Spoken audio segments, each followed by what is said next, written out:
يا إلهي يا إلهي يا إلهي. بسم اللہ الرحمن الرحیم. سورۃ الفاتحہ کی اگلی آیت ایاک نعبد و ایاک نستعین پڑھیں گے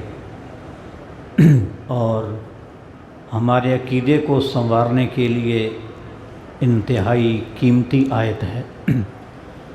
اللہ تعالیٰ فرماتے ہیں اعوذ باللہ من الشیطان الرجیم ایاک تیری نعبد ہم عبادت کرتے ہیں.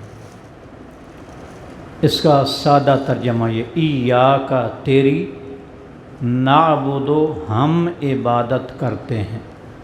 ایک لفظ کا آپ نے اضافہ کرنا ہے صرف تیری ہم عبادت کرتے ہیں. صرف کا لفظ عربی میں نہیں ہے. جس طرح یہاں ابدأ تھا نا، میں شروع کرتا ہوں، ایسا لفظ یہاں نہیں ہے. یہاں کوئی ایسا لفظ نہیں ہے جس کا معنی ہو صرف. ایک سادہ سا جب ہم 8 9 10 صورتیں پڑھ لیں گے نا آخر سے، پھر آپ یہ سوال دوبارہ کر سکتے ہیں بس صرف کہاں سے آ گیا. یہ ایک جملہ ہے، یہ پورا فقرہ ہے. اس فقرے کی حضرات ایک شکل ہے خاص، اس کا معنی ہے صرف.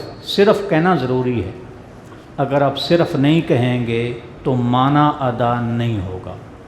صرف کہنا ضروری ہے لیکن صرف کا لفظ موجود نہیں ہے. ہم کہتے ہیں نا ہم تیری ہی عبادت کرتے ہیں، ہی کا معنی ہم آسانی کے لیے صرف کر رہے ہیں.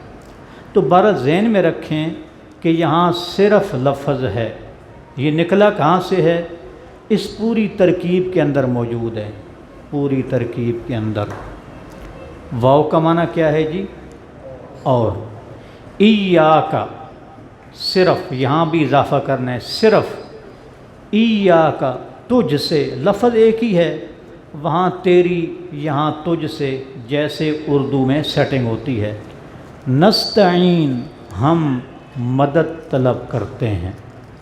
صرف ہم تیری عبادت کرتے ہیں اور صرف تجھ سے ہم مدد چاہتے ہیں. جب بندہ حضرات یہ آیت پڑھتا ہے، یہ آپ کہہ سکتے ہیں کہ سورۃ فاتحہ میں کہہ سکتے ہیں بھئی سب سے زیادہ اہم یہ آیت ہے جو بندے کو بہت پابند کرتی ہے. بہت پابند کرتی ہے. اتنی پابند کرتی ہے کہ نبی کریم علیہ السلام سے جب پوچھا گیا نا، جب ہم دوسرے اپنے بھائی سے ملاقات کریں تو ہم جھک سکتے ہیں یا نہیں؟ عام طور اس طرح ہم کرتے ہیں. تو آپ علیہ السلام نے جھکنے سے منع فرما دیا. جھکنے سے منع فرما دیا. یہ جھکنا صرف اللہ تعالیٰ کے لیے ہے. اگرچہ آپ احترام کی نیت سے جھک رہے ہیں لیکن یہ منع ہے. تو جب بندہ اس آیت کی تلاوت کرتا ہے تو اللہ تعالیٰ کی طرف سے اس آیت کے جواب میں یہ جواب آتا ہے ھذا عہد بینی و بین عبدی، یہ میرے اور میرے بندے کے درمیان معاہدہ ہے، یہ ہمارا وعدہ ہے. عبادت حضرات، عبادت صرف اللہ کا حق ہے.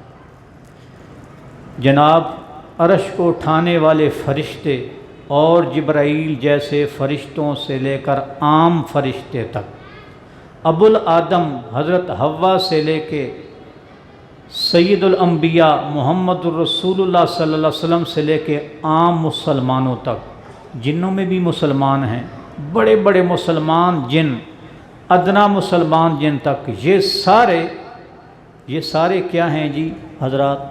یہ سارے ہیں عابد. عابد کا معنی عابد کا معنی عبادت کرنے والے. محمد الرسول اللہ صلی اللہ علیہ وسلم بڑے بلند مرتبہ ہیں حضرات. ہمارے لیے اللہ تعالیٰ کے سامنے ساری مخلوق، اللہ تعالیٰ سے کوئی موازنہ نہیں ہے. اللہ تعالیٰ سے کسی مخلوق کا کوئی موازنہ نہیں. تو یہ ساری ہستیاں، انبیاء کرام، یہ عابد ہیں. عابد کا معنی عبادت کرنے والے، اور اللہ تعالیٰ کیا ہے؟ معبود، جس کی عبادت کی جائے۔ یہ بات آپ وہ کہتے ہیں نا، کہتے ہو نماز میں ایاک نعبد و ایاک نستعین، پھر بھی پھرتے ہو در بدر کو جملہ پڑھتے ہیں حضرات۔ یہ ہمارا وعدہ ہے اللہ سے، عبادت صرف اللہ کا حق ہے، عبادت صرف اللہ کا حق ہے۔ اور بڑی عجیب بات ہے، اس حق پر اللہ کو غیرت بہت آتی ہے۔ اگر یہ حق کسی اور کو دے دیا جائے اسے کہتے ہیں شرک، اور اللہ فرماتے ان اللہ لا یغفر الشرک بہ، میں شرک معاف نہیں کروں گا۔ یہ اللہ کا حق ہے۔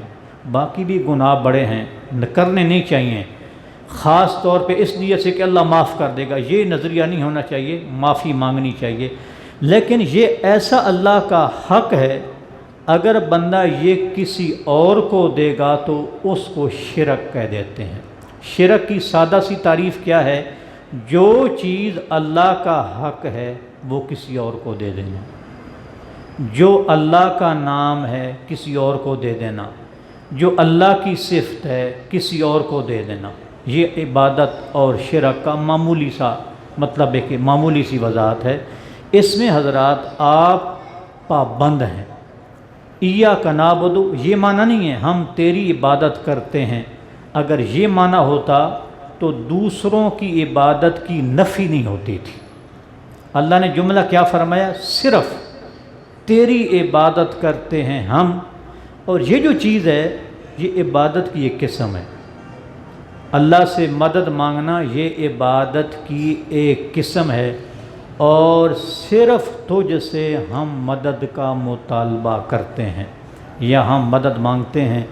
جب آپ روٹین میں، ایک دن ہم نے درس میں کہا تھا، جب تک آدمی عبادت کا صحیح پابند نہیں ہوتا، بندے کو اللہ تعالیٰ کی ذات کا شعور نہیں آ سکتا۔ پابندی ضروری ہے حضرات، پابندی ضروری ہے۔ یہاں سے شروع ہوا جی، یہاں تک آپ نے اللہ کی حمد بیان کی، اللہ کی تعریفیں کی، بزرگی بیان کی۔ اب آپ اپنی ذات کے لیے دعا کرنے لگے ہیں۔ یہ قرآن مجید کی پہلی دعا ہے، پہلی صورت ہے نا، تو یہ پہلی دعا، یہ تو ساری اللہ کی حمد و ثنا ہو گئی۔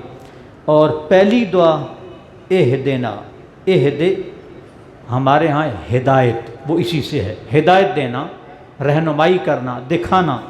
اہدے، تو دکھا، نا ہم کو، الصراط، راستہ، المستقیم، سیدھا، تو ہم کو سیدھا راستہ دکھا۔ یہ بندے کی زندگی کی سب سے قیمتی دعا ہے۔ اس پر تفصیل سے باتیں انشاءاللہ کل ہوگی۔ وآخر دعوانا ان الحمدللہ۔